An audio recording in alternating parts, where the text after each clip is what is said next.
insyaallah kita akan membahas seorang sahabat, yaitu sahabat Nabi SAW yang bernama At-Tufail bin Amr Ad-Dawsi radhiyallahu ta'ala anhu.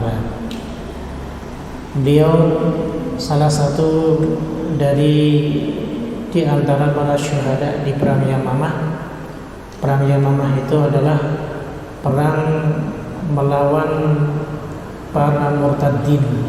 Mereka orang-orang yang murtad dari Islam disebabkan mengimani bahwa Musailamah al-Kadzab itu adalah seorang nabi. Padahal Nabi kita alaihi salatu wassalam, Muhammad sallallahu alaihi wasallam, merupakan nabi dan rasul yang terakhir utusan Allah Subhanahu wa taala. La nabiyya ba'dah wa la rasulah. Tidak ada nabi dan rasul setelah Nabi kita Muhammad sallallahu alaihi wasallam. Baik. Jamaah sekalian rahimakumullah, At-Tufail bin Amr Ad-Dawsi ini, beliau adalah salah seorang pembesar dari sukunya, yaitu suku Daus. Suku Daus ini mereka tinggal di wilayah Lembah Tihamah. Lembah Tihamah wilayahnya dekat dengan Madinah, dan antara Madinah dan Mekah wilayah tersebut. Pernah suatu waktu Rasulullah SAW menyebutkan wilayah Tihamah ini dengan gunungnya ataupun bukitnya, di mana ketika sahabat Abu Umamah Al-Bahili radhiyallahu taala anhu meriwayatkan sebuah hadis terkait ada dari umatnya Nabi sallallahu alaihi wasallam yang mana mereka berpuasa sama puasanya dengan kita, salat sama salatnya dengan kita. Kalau zakat mereka tunaikan zakatnya, sedekah pun mereka tunaikan sedekahnya. Namun ketika pahala-pahala tersebut mereka kumpulkan, dihadapkan di hadapan Allah Subhanahu wa taala, Allah jadikan haba'an manthura. Allah jadikan semua amal soleh yang dia kerjakan di dunia, yang dikatakan oleh Nabi bium, sangat putih sekali seperti bukit Tihamah, besar, banyak, tapi Allah tidak terima satupun dari amalannya. Maka kemudian para sahabat bertanya, ya Rasulullah, sebabnya apa sampai amal perbuatan orang ini bisa tidak diterima? Disebabkan karena ketika ia mendapati hal-hal yang diharamkan oleh Allah Subhanahu wa taala dan dia punya kesempatan untuk melakukan yang haram tersebut, maka dia kerjakan perbuatan itu, sehingga dengan perbuatan tersebut menghapus dosa-dosa dia, menghapus pahala dia yang telah dia kumpulkan selama ini. Nah, ada kata Tihamah ini Rasul sallallahu alaihi wasallam menyebutkan bukitnya.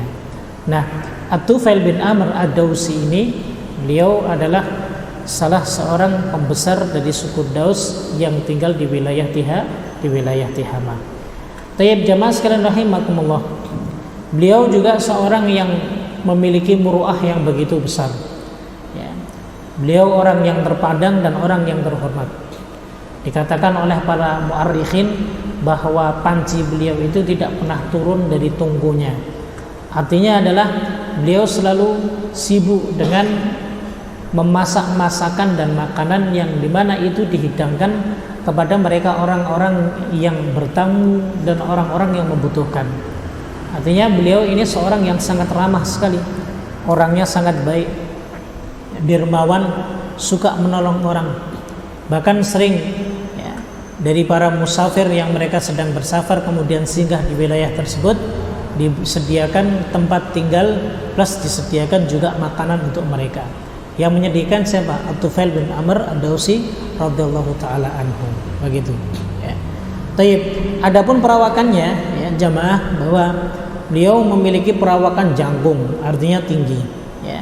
Pundaknya lebar, kemudian kedua lengannya kekar, keningnya tinggi, rambut kepalanya lebat dan kedua matanya lebar. Ini ciri-ciri fisik daripada sahabat Tufail bin Amr Ad-Dawsi radhiyallahu taala anhu. Ya. Taib.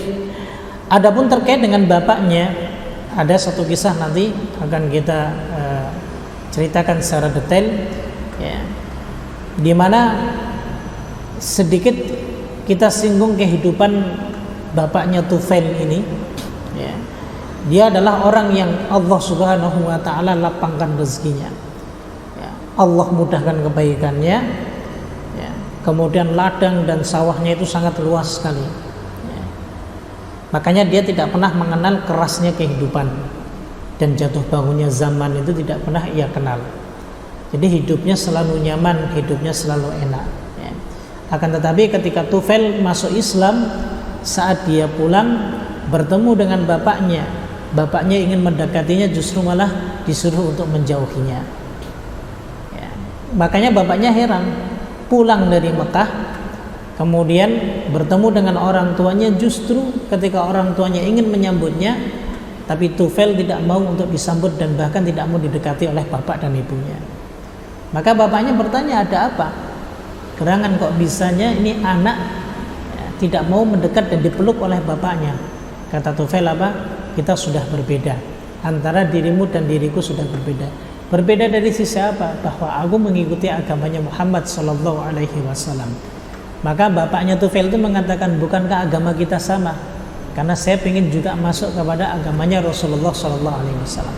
Jadi sangat mudah sekali bapaknya mengikuti keputusan ya, Tufail bin Amr ad-Dausi ya, untuk memeluk agama Islam.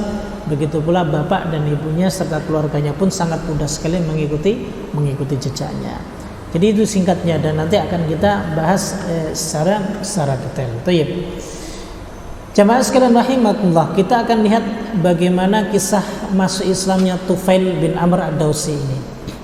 Jadi Tufail ini berkisah bahwa dulu saat dimana gencar-gencarnya mereka masyarakat kafir Quraisy, ketika datang musim haji, kemudian jamaah haji itu selalu diberikan kalimat-kalimat yang menyudutkan Rasulullah Sallallahu Alaihi Wasallam.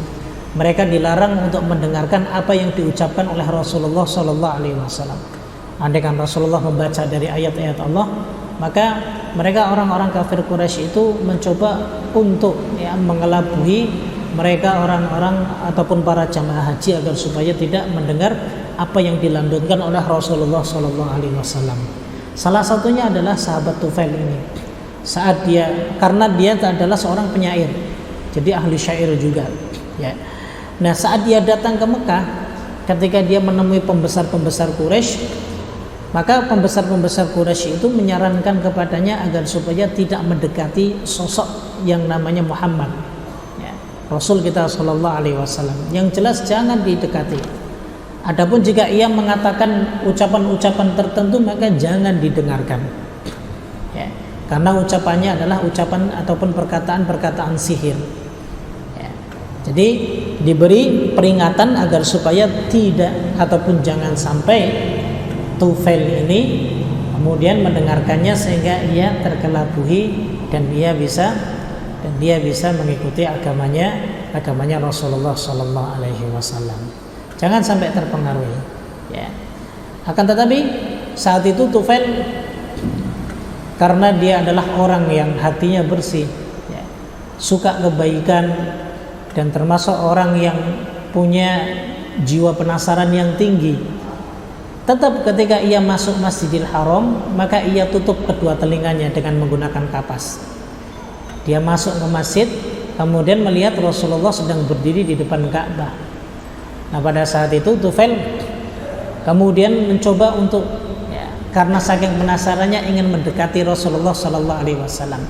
Padahal telinganya sudah ditutup. Saat itu Rasul membaca beberapa ayat yang karena Allah Subhanahu Wa Taala sudah menetapkan Tufail itu agar mendapatkan hidayah taufik darinya, sehingga meskipun ditutup telinganya, maka Tufail ini penasaran, akhirnya telinganya itu dibuka kembali sehingga ia mendengarkan lantunan ayat-ayat Allah Subhanahu wa taala.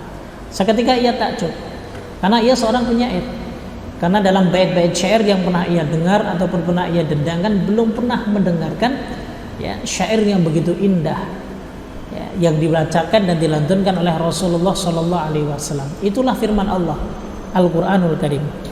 Sehingga ia justru malah sebaliknya bertambah yakin bahwa orang ini benar, orang ini memiliki kebenaran, dan mereka orang-orang kafir Quraisy yang salah. Maka ketika Rasulullah SAW itu selesai ya, beribadah, maka beliau pulang ke rumah diikuti oleh Tufail. Saat beliau masuk rumah, Tufail pun ikut masuk rumah. Kemudian Tufail memperkenalkan diri dan ia mempertanyakan agama yang dibawa oleh Rasulullah SAW. Setelah itu ia masuk Islam. Sangat mudah sekali keislamannya. Karena memang sekali lagi, may yahdillah fala mudhillalah wa may yudlil fala hadiyalah. Barang siapa yang Allah beri petunjuk kepada hambanya, siapapun itu hambanya, maka tidak ada satupun yang bisa menyesatkannya. Sebaliknya, barang siapa yang Allah telah sesatkan di antara hamba-hambanya, maka tidak ada petunjuk lagi, ataupun tidak ada lagi yang bisa memberikan petunjuk. Semua atas kehendak Allah Subhanahu wa taala. Sehingga Tufail bin Amr ad-Dawsi ya, akhirnya ia menjadi seorang muslim. Taib, jamaah rahimakumullah. Nah, tidak berhenti di situ. Keislamannya tidak stagnan. Kemudian dia hanya menjalankan ibadah ritual individualnya saja. Tapi ia juga menginginkan agar supaya kaumnya itu juga bisa mengikutinya. Sehingga sebelum ia berpisah dengan Rasulullah SAW, maka ia berkata kepada Rasul SAW, mengutarakan keinginannya untuk mendakwahi kaumnya. Makanya ia meminta kepada Rasulullah agar Allah Subhanahu wa taala memberikan petunjuk kepadanya, dan meminta agar supaya Rasulullah mendoakan dirinya agar ia memiliki sebuah bukti kebenaran tentang agama yang ia akan bawa di hadapan para kaumnya. Maka saat itu Rasul SAW mendoakan Tufail dengan doa, Allahumma ij'al lahu ayatan tu'inu. Ya Allah, berikanlah dia sebuah bukti untuk menolongnya. Ya, jadi bukti kebenaran agama yang dibawa oleh Tufail dari Rasulullah SAW. Maka setelah itu Tufail pulang. Ya, Tufail pulang, dan ketika ia tiba di sebuah bukit yang dekat dengan perkampungan kaumnya, maka di sanalah bapaknya yang sudah tua, istri dan anak-anaknya ya, hendak menyambutnya. Tapi saat itu Tufail naik ke atas bukit, lalu tiba-tiba ketika itu Allah memberikan secercah cahaya di keningnya. Ya. Muncul di kening Tufail ini seperti lampu, ya, sangat terang sekali. Maka ketika itu dia justru malah gugup. Jangan sampai justru malah sebaliknya, kaumnya mengira bahwa cahaya itu bukan cahaya kebenaran, justru malah cahaya kesesatan, karena dia sudah berpindah dari agama sebelumnya. Sehingga kegugupan Tufail meminta kepada Allah agar supaya cahaya itu bisa berpindah ke tempat yang lain. Akhirnya Allah pindahkan cahaya itu di ujung cemetinya yang dibawa oleh Tufail bin Amr ad-Dawsi radhiyallahu taala anhu. Begitu. Maka saat itulah ketika ia berada di atas bukit, ia mengumumkan keislamannya. Ya.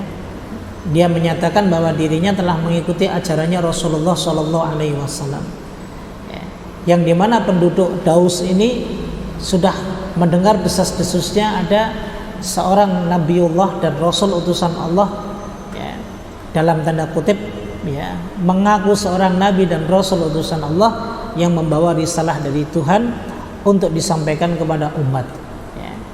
Nah, sehingga ketika mendengar hal yang seperti itu, ya ada sebagian yang mengimani, tapi lebih banyak di antara mereka yang menolak ajakan untuk masuk Islam. Nah, ketika itulah ya kisah bapak dan keluarganya masuk Islam dimulai.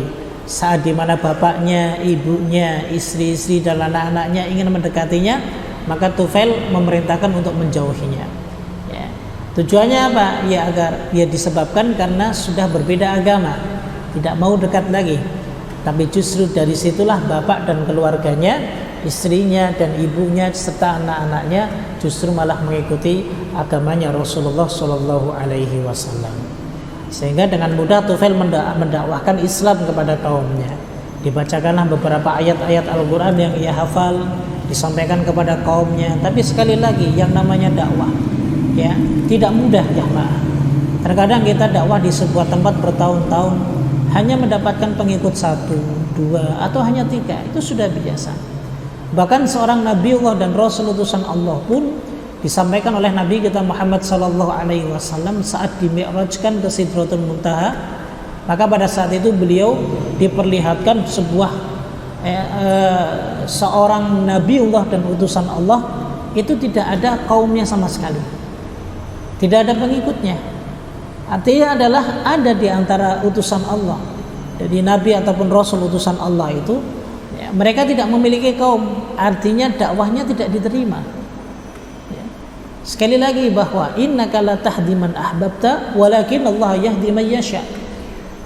Kita ini nggak bisa memberikan petunjuk kepada siapapun, karena sang pemberi petunjuk hidayatut taufik itu hanya Allah Subhanahu wa taala. Kita hanya bersifat usaha. Kita berusaha menyampaikan kebaikan, kebenaran, risalah dari Allah Subhanahu wa taala. Kita sampaikan hadis-hadis dari Rasulullah sallallahu alaihi wasallam. Adapun mereka mengikutinya ataupun tidak, ya kita kembalikan, kita doakan saja kepada Allah Subhanahu wa taala. Ya. Abu Thalib paman Rasulullah yang selalu melindungi beliau dalam dakwahnya, ya. Difasilitasi dakwahnya oleh tapi ketika wafat dia tidak mengucapkan kalimat syahadat la ilaha illallah Muhammad Rasulullah, sehingga dia tetap dalam keadaan kafir dan dia tidak bisa masuk surga. Cuman adabnya diringankan karena atas dasar permintaan dari Rasulullah sallallahu alaihi wasallam. Jadi begitu ya. Jadi dakwah itu ya, jangan sampai kita patah semangat. Oh, pengikutnya sedikit, yang mendengarkan cuman segelintir orang. Tidak masalah. Ya. Tidak masalah. Ya. Meskipun sedikit yang mendengarkan, akan tetapi yang kita kaji, ya, yang kita sampaikan adalah sebuah kebenaran, maka wajib bagi kita untuk mendengarkannya. Maka ini ilmu agama, ilmu Allah Subhanahu wa taala yang bisa menuntun kita untuk menuju ke jalan surganya Allah Subhanahu wa taala, begitu. Makanya saat itu Tufail datang lagi kepada Rasulullah bersama beberapa orang-orang yang sudah masuk Islam. Ya, melalui tangannya tentunya ya, atas wasilah dakwahnya.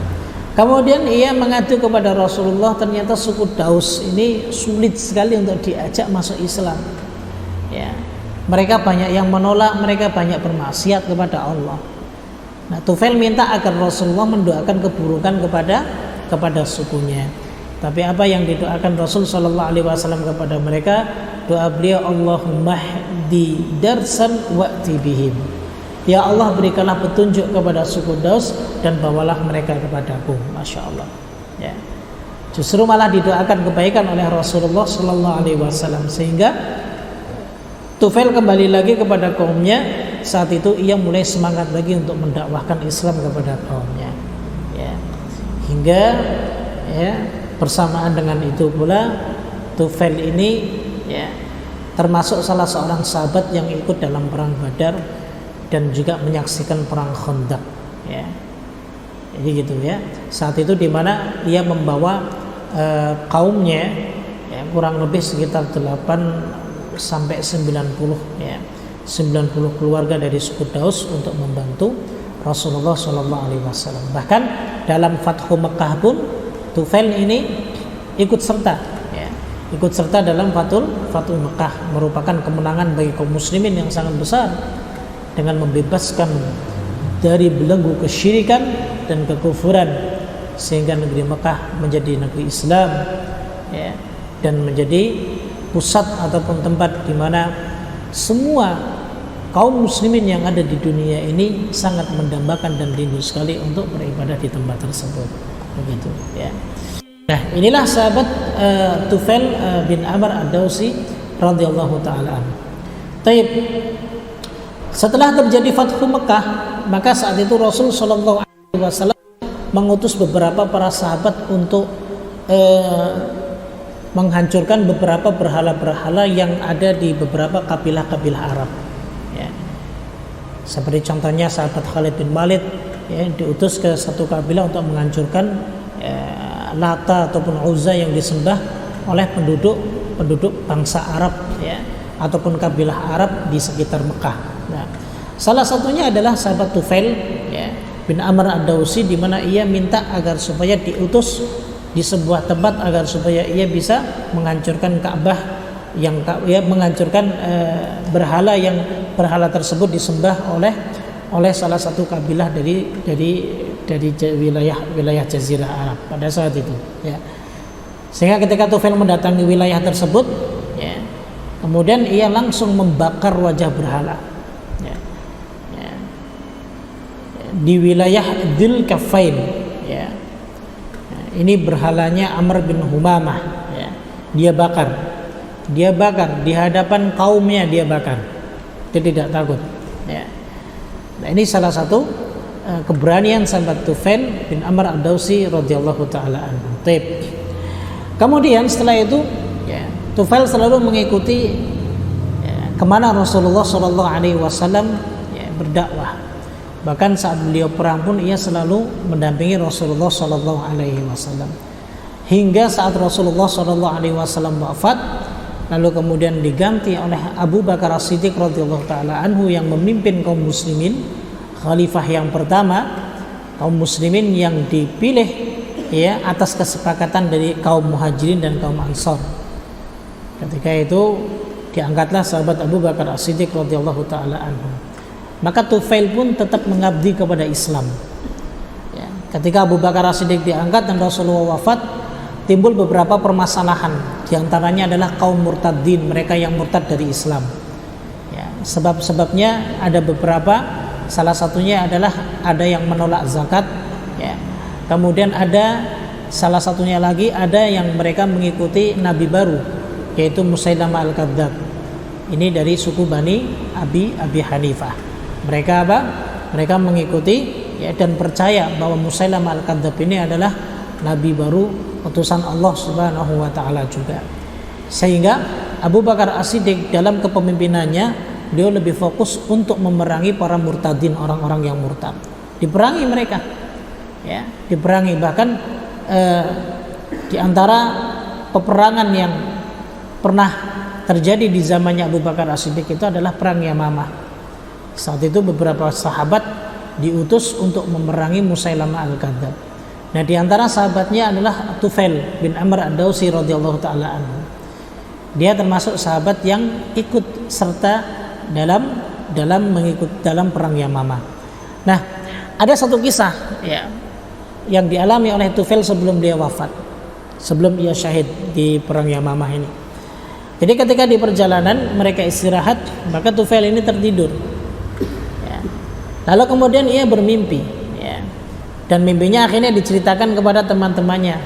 Barangkali di antara mereka ada yang bisa mentafsirkan mimpinya, ya. Jadi ia bermimpi itu, di mimpinya kepalanya dibotakin pertama, kemudian ada burung yang keluar dari mulutnya. Setelah itu ada seorang wanita yang cantik sekali mendatanginya, lalu kemudian, ya, kepalanya dan badannya semua dimasukkan di kemaluannya perempuan tersebut. Nah, ketika itu dari dalam kemaluan perempuan tersebut dia bisa mengintip, melihat anaknya itu yang sibuk sekali mencari dirinya. Dia cari-cari di mana ayahnya, tapi tidak ketemu, ya. Nah, ayahnya ingin berteriak, si Tufail ini ingin berteriak, ingin memanggil anaknya, cuma terhalang. Seakan-akan sulit sekali untuk mengucapkan. Jadi begitu. Nah, para sahabat-sahabatnya yang mendengarkan cerita mimpinya Tufail ini, maka semua mereka, ya, menafsirkan bahwa mimpinya itu baik, mimpinya baik dan bukan mimpi buruk. Tapi di situ Tufail ingin mencoba menerjemahkan mimpi yang telah ia alami, bahwa digundulnya ataupun dibotakinya dia itu menandakan bahwa dia nanti akan syahid dengan cara dipenggal kepalanya. Kemudian burung yang keluar dari mulutnya, maka ia tafsirkan itu ruh dia kan keluar. Kemudian wanita yang datang lalu kemudian, ya, tubuhnya itu masuk di kemaluan wanita tersebut, maka ia tafsirkan bahwa kemaluannya itu adalah yang dimaksudkan bumi, sehingga dia ketika wafat nanti jasadnya akan dikebumikan. Nah, saat dimana ia melihat anaknya sedang sibuk mencari dirinya, bersikeras, ya, mencari dirinya, maka dia ibaratkan bahwa anaknya itu pun ingin sama agar bisa mati syahid di medan perang Yamamah tersebut. Akan tetapi anaknya belum disyahidkan pada saat itu. Nah, itu diterjemahkan oleh sahabat Tufail ya bin Amr ad-Dawsi radhiyallahu taala anhu. Tapi benar ya, wafatnya beliau itu benar-benar dipenggal kepalanya dan beliau syahid dalam peperangan tersebut ya. Nah, semoga Allah Subhanahu wa taala meridhai beliau ya, dan juga para sahabat-sahabat lainnya yang wafat dalam perang Yamamah. Di antaranya di situ ada Thabit bin Qais yang kita sudah ceritakan pada pertemuan sebelumnya, dan juga sahabat yang lainnya seperti Salim, mantan budaknya sahabat Abu Hudzaifah radhiyallahu taala anhu. Nah, kemudian setelah itu ya, ketika Tufail wafat ya, maka kita akan sedikit menambahkan kisah anaknya, yaitu Amr, yang saat itu pula ikut dalam perang Yamamah ya, di mana Amr ini ya, Amr bin Tufail ikut perang Yamamah. Dia terkena sabetan pedang musuh sehingga tulang tangannya itu sempat patah ya, tulang tangannya sempat patah ya. Nah, saat itu ya, dia berdoa kepada Allah agar supaya tulang lengan tangannya itu bisa sembuh, sehingga dia menjadi sembuh ya. Menjadi sembuh maksudnya sembuh tidak sakit lagi. Yang awalnya dia menahan sakit begitu luar biasa, itu tangannya bisa sembuh, tapi lukanya masih ada ya. Lukanya masih ada ketika itu, bahkan sampai lukanya itu membuat orang melihatnya itu jijik ya. Begitu. Nah, suatu waktu di masa kekhilafan Umar bin Khattab radhiyallahu taala anhu ya, ketika itu Umar memanggil Amr bin Tufail ini untuk datang ke rumahnya ya. Nah, disitulah dijamu makanan oleh Umar bin Khattab radhiyallahu taala anhu untuk makan bersama satu nampan. Nah, melihat makanan yang sudah dihidangkan, Tufail menjauh ya, menjauh. Ditanya oleh Umar, kenapa Anda menjauh? Ayo kita makan bareng di sini. Apakah karena tangan Anda yang begitu, kemudian Anda tidak mau makan bersama saya? Demi Allah, kalau Anda tidak ikut makan, ya, maka saya pun tidak akan makan. Masya Allah. Maka ketika itu Tufail pun menuruti permintaannya Umar bin Khattab. Kemudian ia ikut makan bersama sahabat Umar bin Khattab radhiyallahu taala anhu. Inilah para pahlawan besar, ya, luar biasa yang berada di titik awal dari ekspansi besar di wilayah Islam. Mereka para pengibar panji jihad ya, di berbagai macam penjuru dunia ya. Mereka berjuang agar Islam ini bisa tegak jamaah. Begitu luar biasa perjuangan beliau-beliau para sahabat radhiyallahu taala anhum. Jadi wajib bagi kita untuk meneladani beliau-beliau ini, karena sekali lagi apa yang beliau-beliau ini korbankan ya, yang sekarang inilah bisa kita nikmati. Keindahan Islam ya, kesejukan Islam ya.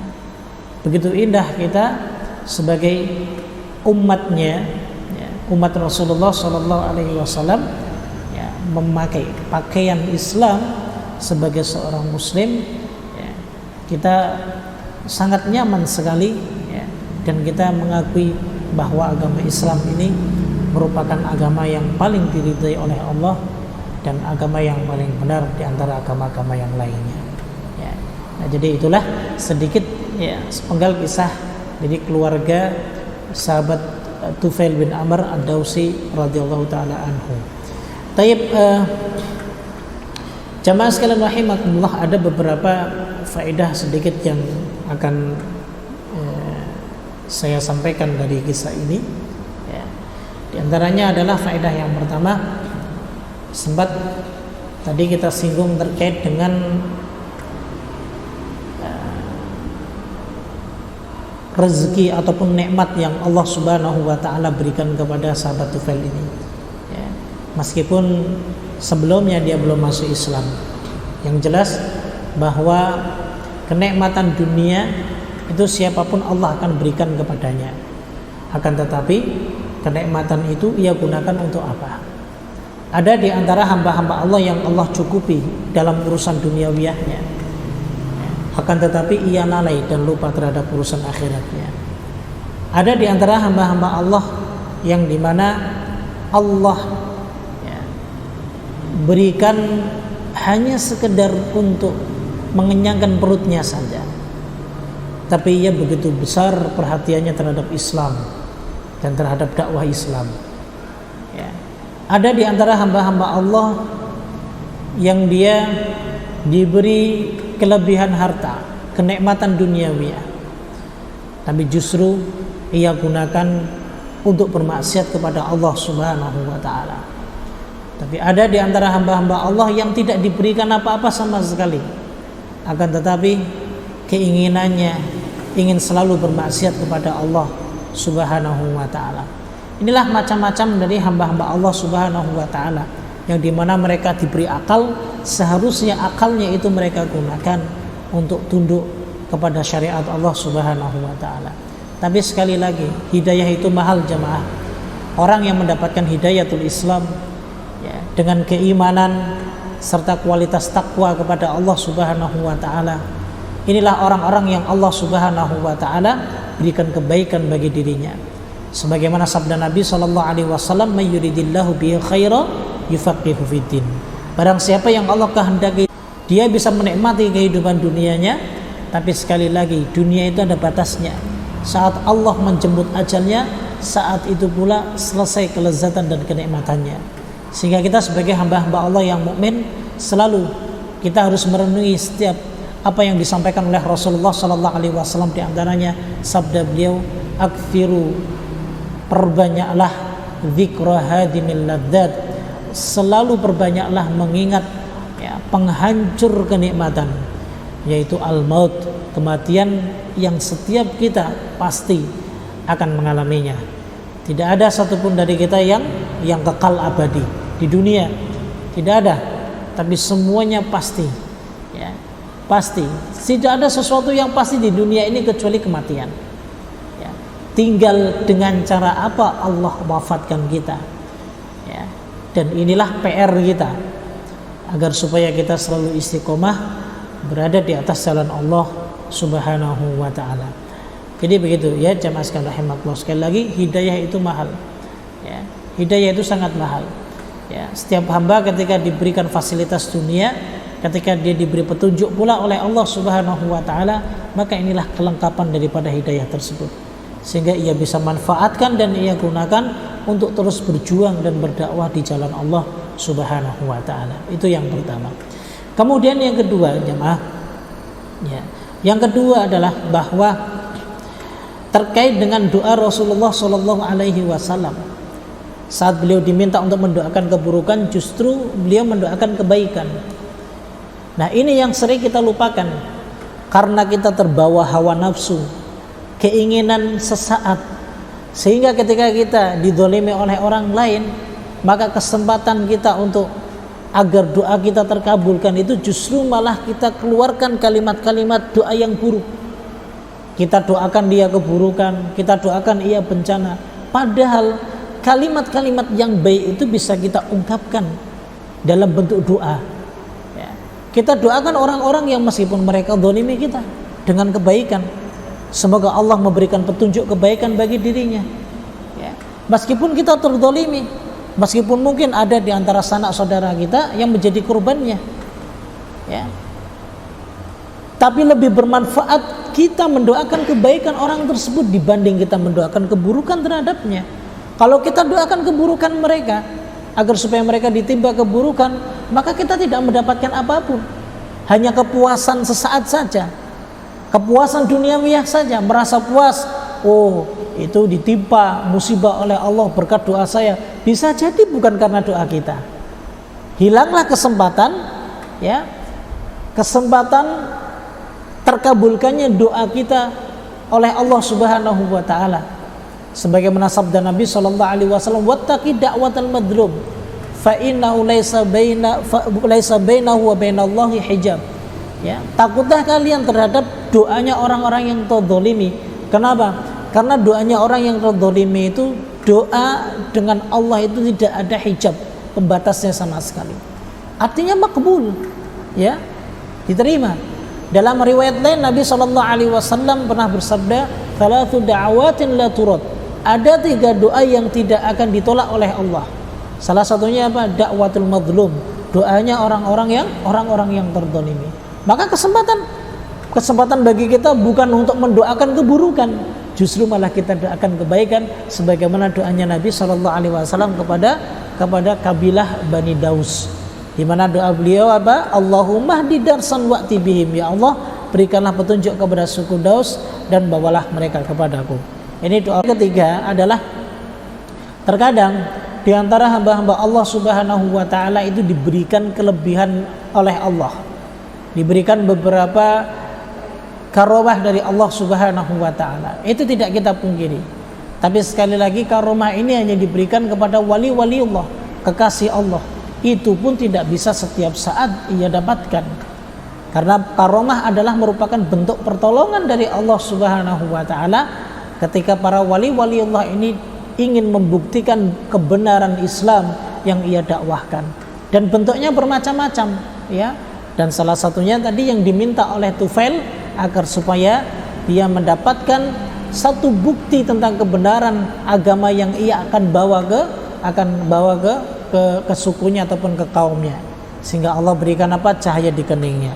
Dan bentuknya sangat banyak sekali. Ini yang disebut dengan karomah yang Allah Subhanahu wa taala berikan kepada mereka hamba-hambanya yang Allah Subhanahu wa taala cintai, begitu. Kemudian yang berikutnya jamaah yang bisa kita ambil faedah dari kisahnya Tufail itu adalah bahwa tidak hanya Tufail radhiyallahu taala anhu, tapi hampir semua para sahabat, ya, di mana ketika mereka diseru untuk berjihad di jalan Allah, ketika mereka diseru untuk berperang, ya, dan melindungi Rasulullah Shallallahu Alaihi Wasallam, mereka lebih mendahulukan ketaatan kepada Allah dan Rasulnya dibanding dengan hawa nafsu mereka. Bayangkan, jiwa mereka, harta mereka berani korbankan, ya. Maka ini menjadi pelajaran bagi kita, ya. Baik kita yang dalam keadaan menjadi thalabatul ilm, penuntut ilmu, ataupun kita menjadi seorang muallim, pengajar, maka ingat, yang kita lakukan ini adalah, ya, di jalan Allah Subhanahu wa taala. Ini bagian daripada dakwah. Yang menuntut ilmu itu juga dakwah, yang menyampaikan ilmu juga bagian daripada dakwah. Sehingga tidak ada ruginya sama sekali. Meskipun di antara kita ada yang sampai rugi waktu, ada yang sampai rugi harta, ya. Akan tetapi kerugian tersebut akan diganjar yang lebih oleh Allah Subhanahu wa taala. Kenapa? Karena yang kita habiskan, yang kita keluarkan itu adalah merupakan sesuatu yang kita peruntukkan di jalan Allah Subhanahu wa taala. Nah, jadi ini jamaah sekalian rahimakumullah, ya, terkait dengan beberapa pelajaran-pelajaran yang bisa kita ambil dari kisahnya sahabat At-Tufail bin Amr Ad-Dausi. Sekali lagi bahwa Islam, ya, ya'lu wa la yu'la alaih. Islam itu tetap tinggi meskipun, ya, kita, ya, tidak berkecimpung di dalamnya, ya. Tetap, ya, dakwah ini akan selalu ada, ya.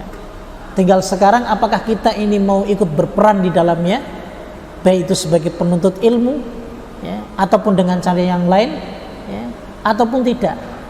Maka sungguh merugilah bagi kita yang tidak ikut berkecimpung di dalamnya. Rugi, sangat rugi sekali. Karena ada nggak adanya kita itu tetap, ya, dakwah Islam itu akan terus, ya, akan terus berkembang, akan terus maju. Bukan kita saja yang rindu dengan majelis ilmu, itu bukan kita. Yang rindu dengan menyampaikan ilmu itu bukan saya saja, tapi sangat banyak sekali mereka kaum muslimin yang ada di sana. Mereka berlomba-lomba agar supaya mereka bisa ikut serta, ikut andil, ya, agar supaya hidup mereka itu bisa memberikan manfaat kepada orang lain, ya. Karena pada sejatinya kita, ya, dianggap sebagai orang yang paling baik ketika kita bisa memberikan manfaat kepada orang lain. Kata Nabi SAW, khairun nas anfa'uhum linnas.